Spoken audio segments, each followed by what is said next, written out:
বুধবাৰে ৰিজাল্ট ঘোষণা কৰিছে এছএছ ফাইনেলৰ। আমাৰ ৰিজাল্ট চিপাঝাৰ অঞ্চলৰ ভিতৰতেই খুব জাকত জিলিকা হৈছে।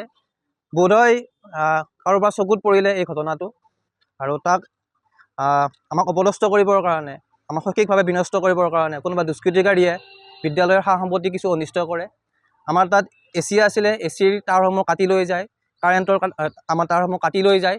তাৰপিছত আমাৰ ভিতৰত কিছু ফাইল আমাৰ খেলি মেলি কৰে।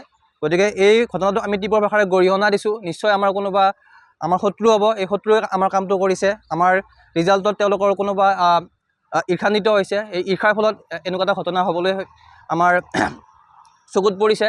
গতিকে এই ঘটনাটো আমি তীব্ৰ ভাষাৰে গৰিহণা দিছোঁ, আৰু আমাৰ ছাত্ৰ ছাত্ৰীয়ে যথেষ্ট দুখ প্ৰকাশ কৰিছে। আমাৰ মাজত অভিভাৱক উপস্থিত হৈছে। আমি এখন এজাহাৰ দিছিলোঁ আমাৰ চিপাঝাৰ আৰক্ষী থানাত। এইখন মই দেখুৱাই দিছোঁ, এইখন এজাহাৰখন। আৰু তেওঁলোকে ইয়াৰ আমাৰ প্ৰতি সঁহাৰি জনাই তেওঁলোক আমাৰ ইয়াত তদন্ত কৰিব আহিছে। আমাৰ বিদ্যালয়খনৰ এবাৰ ৰিজাল্ট যেতিয়া দিলে, আমাৰ টোটেল যিমানখিনি ষ্টুডেণ্ট আছিল গোটেইখিনিয়ে পাছ কৰিছে। আৰু মানে বেছিখিনি ষ্টুডেণ্ট যেতিয়া ইয়াতে আহিছিলে তেতিয়া ছেকেণ্ড ডিভিজন বা তাৰ তলত আছিল। কিন্তু ৰিজাল্টত এটা ভাল ফলাফল দেখাবলৈ সক্ষম হৈছে। সকলোৰে এই পাৰ্চেণ্টটো বাঢ়িছিল, আৰু হয়তো এই কথাখিনি এই চিপাঝাৰৰ কাৰোবাৰ হয়তো চকুত লাগিল, আৰু এই জাকত জিলিকাৰ বাবে হয়তো সকলো অলপমান ইয়াত হিংসা কৰি কেনে আমাৰ বিদ্যালয়খনৰ বহুত অনিষ্ট কৰিব চেষ্টা কৰিছে। আমি ইয়াতে বহুতো সুন্দৰ পৰিৱেশত ভালদৰে পঢ়া শুনা কৰিছিলোঁ, আৰু এই পৰিৱেশটো বিনষ্ট কৰি তেওঁলোকে ভাল কৰা নাই। আৰু যদি তেওঁলোকে ভাবিছে যে এই গুৰু ভ্ৰমণে এই চাকি গছিক মুচিব পাৰিব, নোৱাৰে কেতিয়াও। আমি লগত আছোঁ, আৰু ছাৰহঁতো আছে, আমাৰ কষ্টৰ ফল আমি পাম, আৰু তেওঁলোকে আমাৰ অনিষ্ট কৰিব নোৱাৰিব। আৰু আমি আগবাঢ়ি যাম বুলি আমি আশা কৰিছোঁ। আৰু তেওঁলোকক এইটোৱে ক'ব বিচাৰিছোঁ যে আমাক অনিষ্ট কৰি একো লাভ হোৱা নাই তেওঁলোকৰ, আৰু তেওঁলোকে এইবিলাক চেষ্টা কৰা বাদ দিয়ক। চিপাঝাৰৰ নিচিনা ঠাইত এখন ভাল বিদ্যালয়ৰ বয় বস্তু চোৰে নষ্ট কৰিব, চোৰ কৰি লৈ যাব, এনেকুৱা ধৰণৰ ঘটনা আচলতে ঘটিব নালাগিছিল। এয়া কুচক্ৰান্তকাৰীয়ে হওক বা চোৰেই হওক, যিয়েই নহওক, এনেকুৱা যাতে ভৱিষ্যতৰ দিনত কোনোদিন নঘটে। বিদ্যালয়খন যি পৰিচালনা সমিতি খুব সুন্দৰকৈ বিদ্যালয়খন পৰিচালনা কৰি লৈ গৈছে।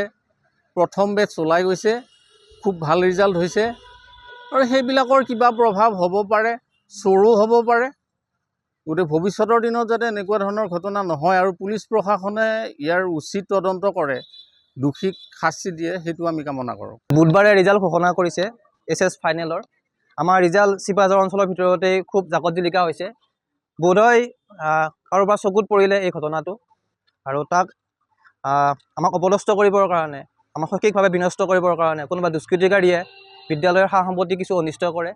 আমাৰ তাত এচি আছিলে, এচিৰ তাঁৰসমূহ কাটি লৈ যায়, কাৰেণ্টৰ আমাৰ তাঁৰসমূহ কাটি লৈ যায়। তাৰপিছত আমাৰ ভিতৰত কিছু ফাইল আমাৰ খেলি মেলি কৰে। গতিকে এই ঘটনাটো আমি তীব্ৰ ভাষাৰে গৰিহণা দিছোঁ। নিশ্চয় যিকোনো খবৰৰ বাবে যোগাযোগ কৰক 7099017330 লগতে 7099017110 নম্বৰত।